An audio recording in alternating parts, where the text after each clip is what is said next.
Hi friends, ప్రపంచం మనకి కొన్ని సమయాలలో అండి ఈ టైంని మనం చూపిస్తూ ఉంటుందండి.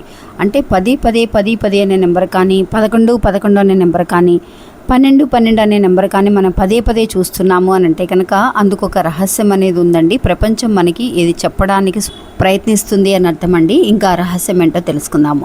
ఇంకా జ్యోతిష్య శాస్త్రంలో ఎన్నో ఏళ్ల అనుభవం ఉన్నవారండి. మాకు ఎన్నో సమస్యల్ని ఇట్టే పరిష్కరించారు. ఇంకా మీకు ఎలాంటి సమస్యలు ఉన్నా కూడా విదేశాల్లో ఉన్నవాళ్ళు కూడా ఒక్కసారి ఈ గురువు గారికి ఫోన్ ద్వారానే కాంటాక్ట్ అవ్వచ్చు, సమస్యల్ని పరిష్కరించుకోవచ్చు. ఇంకా 10 అనే నెంబర్ ఎవరికైతే కనుక రిపీటెడ్గా కనిపిస్తుందో వాళ్ళకి ప్రపంచం చెప్పే రహస్యం ఏంటి అని అంటే అండి, మీరు ఏదో ఒక విషయాన్ని మనసులో అనుకుంటూ, అంటే ఎప్పుడో జరిగిపోయిన విషయాన్ని మనసులో అనుకుంటూ దిగులుగా కూర్చోవడం కానీ, బాధపడుతూ ఉండడం కానీ చేయటం అనేది మంచిది కాదు.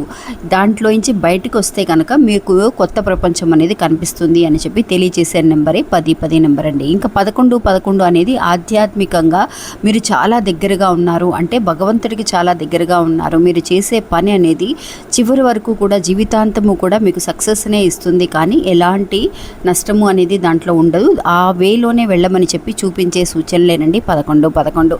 ఇంకా 12 అనే నెంబరు దేన్ని సూచిస్తుంది అని తెలుసుకోవాలి అని అంటే కనుక నేను లాంగ్ వీడియో ఇచ్చానండి. లెఫ్ట్ హ్యాండ్ సైడ్లో ఆ బటన్ని క్లిక్ చేశారంటే పూర్తి వీడియోని చూడొచ్చు.